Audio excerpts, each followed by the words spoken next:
नमस्ते यूपीएससी और पीएससी के योद्धाओं। मैं सुरसिंह सोलंकी कौटिल्य द्वितीय एकेडमी में आप सभी का स्वागत है।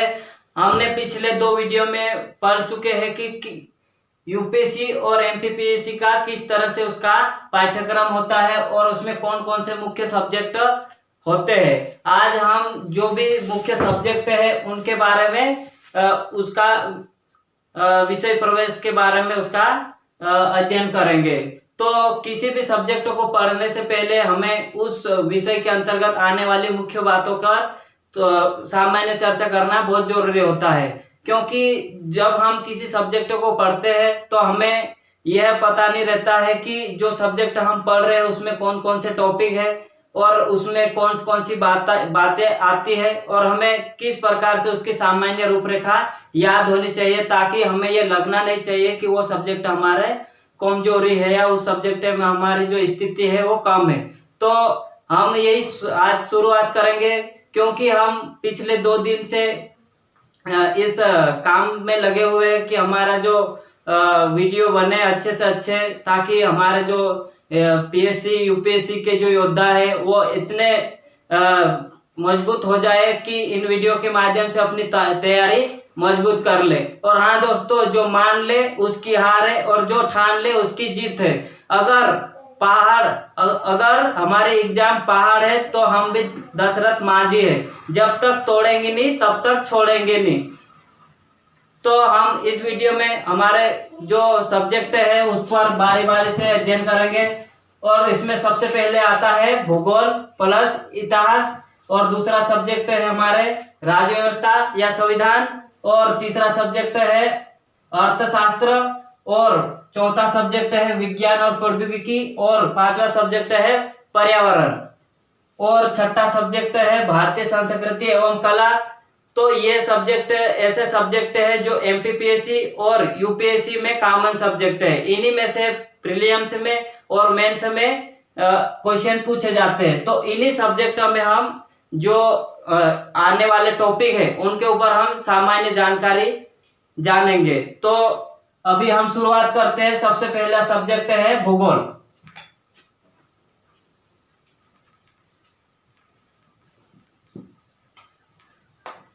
तो भूगोल के अंतर्गत हमारे जो ब्रह्मांड है, ब्रह्मांड में जो आकाश गंगाएं हैं, आकाश गंगाओं में भी हमारा जो सौरमंडल है, और सौरमंडल के अंतर्गत हमारी जो 8 ग्रह है, 8 ग्रह में जो हमारी पृथ्वी आती है, उन पृथ्वी पर हम पाए जाने वाले जितने भी जीव जंतु है, पेड़ पौधे हैं, वहाँ के पृथ्वी पर उपस्थित जल मंडल, स्थल मंडल और उनमें होने वाली आंतरिक क्रियाओं के बारे में अध्ययन करेंगे। और साथ ही साथ उसके अंतर्गत जो भी सामान्य जानकारी उसके बारे में भी हम अध्ययन करेंगे। तो शुरुआत करते हैं भूगोल।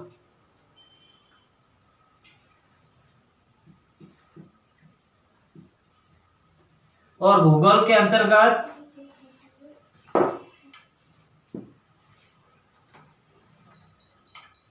और भूगोल को भी समझने की दृष्टि से, अध्ययन की सुविधा की दृष्टि से सामान्य भूगोल,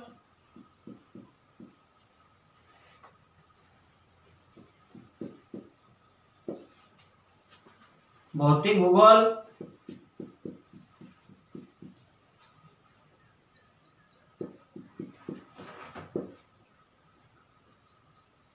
मानव भूगोल,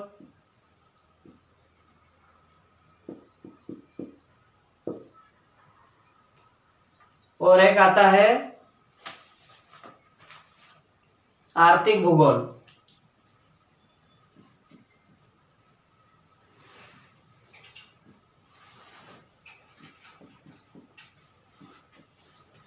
ठीक है, सामान्य भूगोल के अंतर्गत हम पढ़ेंगे ब्रह्मांड,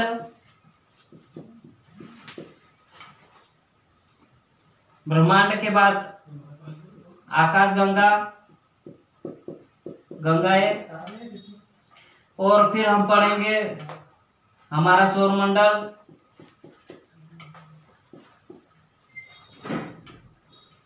और सौरमंडल के बाद हम पढ़ेंगे पृथ्वी की गतियां,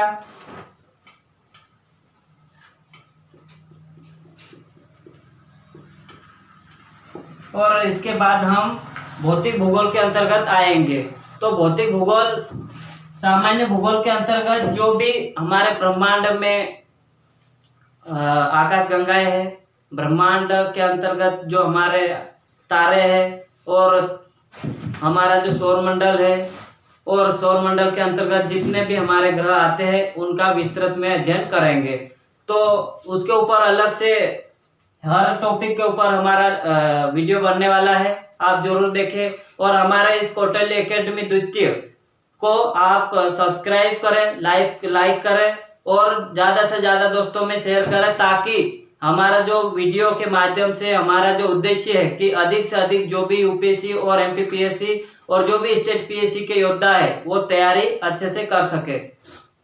तो भौतिक भूगोल के अंतर्गत जो भौतिक भूगोल है उसको भी 4 भागों में बांटकर भूगोल के अंतर्गत पढ़ा जाता है। और भौतिक भूगोल वो भूगोल होता है जो दृश्य, जो हमारे सामने जो दिख रहा है, जल मंडल, वायुमंडल, स्थल मंडल और जीव मंडल इसके अंतर्गत आते हैं। और ये जो चारों मंडल है, इन चारों मंडल में किस तरह से एक दूसरे से अंतर संबंध दर्शाते हैं और उसमें जो विभिन्न घटनाएं होती है उनके बारे में हम विस्तृत में अध्ययन करेंगे। तो जल मंडल जो कि हमारे पृथ्वी पर सबसे अधिक प्रतिशत 71% से पाया जाता है। और फिर आता है स्थल मंडल,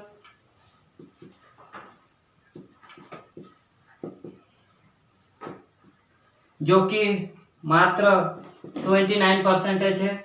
और फिर आता है वायुमंडल, और वायुमंडल के बाद आता है जीवमंडल, जिसके अंतर्गत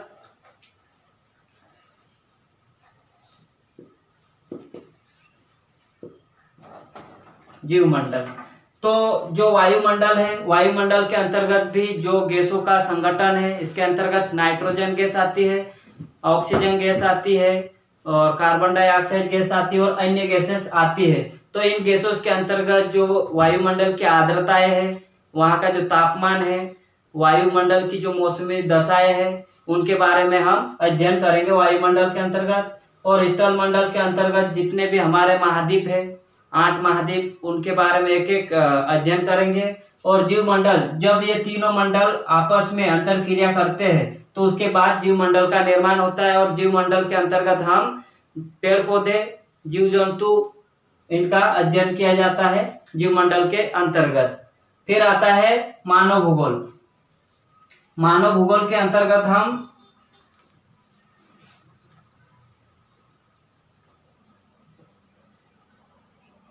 और जो भी मैं इस वीडियो में लिखते जा रहा हूं, आप पेन कॉपी लेकर नोट करते जाइए, ताकि हर एक लेक्चर एक दूसरे से जुड़े हुए रहते हैं। अगर आप इस लेक्चरों को क्रम वाइज नहीं देखोगे तो जो हमारा मिशन है उसके अंतर्गत जो बनाए जा रहे वीडियो है आप लोगों को समझ में नहीं आएगा।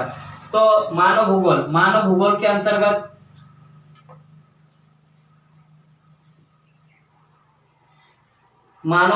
अंतर्गत हम अध्ययन करेंगे जो प्रजातियां हैं मानव की, पूरे विश्व में भी और हमारे भारत के अंतर्गत भी। ये जो 4 भाग है, इसके अंतर्गत भौतिक भूगोल, मानव भूगोल और आर्थिक भूगोल, ये इन सभी भूगोलों का जो विश्व में अध्ययन, विश्व के संबंध में भी अध्ययन करेंगे और हम भारत के संदर्भ में भी इसका अध्ययन करेंगे। तो जो मानव भूगोल के अंतर्गत मानव से संबंधित जो भी भूगोल है उससे बोलते हैं मानव भूगोल। तो प्रजातियां और जितने भी जनजातियां हैं उनके बारे में हम जानेंगे। और फिर जो हमारे मानव वृद्धि के सिद्धांत, जो जनसंख्या है, जनसंख्या भी हमारी क्या है, एक मानव संसाधन है। तो जनसंख्या का पाठ इसके अंतर्गत करेंगे और जो जनसंख्या वृद्धि है उसका अध्ययन और फिर उसके कारण, अलग अलग देशों में क्यों अलग अलग जनसंख्या पाई जाती उसको वो पढ़ेंगे। और इनके सिद्धांत, इनका अध्ययन हम मानव भूगोल के अंतर्गत करेंगे। और फिर मानव भूगोल के अंतर्गत ही जो आता है प्रवास, माइग्रेशन या स्थानांतरण।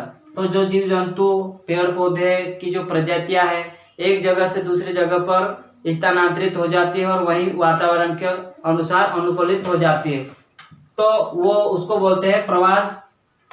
जैसे हमारे मध्य एशिया से उत्तर के राज्यों जैसे राजस्थान है, उत्तर प्रदेश है, साइबेरियन क्रेन पक्षी जिसे हम सारस कहते हैं वो आते हैं। तो जितने भी मानव की प्रजातियां हैं, जितने भी पेड़ पौधों और पक्षियों की प्रजातियां, उनका माइग्रेशन का हम अध्ययन करेंगे। और फिर आती है जो नगरीकरण व्यवस्था है, तेजी से बढ़ता हुआ नगरीकरण। तो नगरीकरण वह व्यवस्था या वह नगर होता है जो पहले उसकी आर्थिक स्थिति कमजोर थी और बाद में जैसे जैसे उसकी आर्थिक स्थिति मजबूत होती गई वैसे वैसे उसके आकार में वृद्धि होती जाती है। तो वहाँ पर जो जल है, जो आधारभूत सिद्धांत है, भोजन है, रोजगार है और सड़क व्यवस्था है, वहाँ पर क्या होती है, विकसित होती है। उसे क्या बोलते हैं, नगरीकरण। और नगरीकरण क्या है, उसके क्या कारण है, उसके क्या प्रभाव है, इनके बारे में हम नगरीकरण व्यवस्था के अंतर्गत पढ़ेंगे। फिर आता है आर्थिक भूगोल।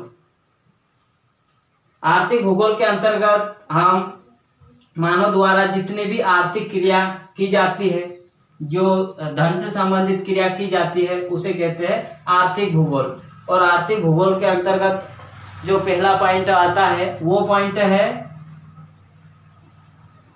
जो कृषि है, फर्स्ट पॉइंट। सेकंड है कृषि से संबंधित जो पशुपालन किया जाता है वो आ जाता है। और तीसरा पॉइंट जो है उसके अंतर्गत जो कृषि है, पशुपालन है, उनसे संबंधित जितने भी उद्योग हैं उनको शामिल किया जाता है। उद्योग के बाद जो भी उद्योग के अंतर्गत जो वस्तुएं बनती है उनको व्यापार किया जाता है।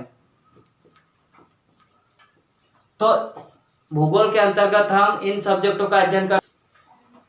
तो ये है हमारे भूगोल सब्जेक्ट के अंतर्गत सामान्य भूगोल, भौतिक भूगोल, मानव भूगोल और आर्थिक भूगोल, जिसके अंतर्गत हम कृषि से संबंधित जो पशुपालन है ना, मत्स्य पालन है और अन्य जो पशुपालन है, और फिर उससे संबंधित दोनों ये जो है इसको अर्थशास्त्र में प्राथमिक क्षेत्र कहते हैं, जो कृषि और पशुपालन को शामिल किया जाता है। साथ ही साथ खनन, उत्खनन इत्यादि को भी शामिल किया जाता है। फिर जो अर्थशास्त्र का द्वितीय क्षेत्र है उसके अंतर्गत उद्योग आ जाता है और चतुर्थ क्षेत्र होता है सेवा क्षेत्र।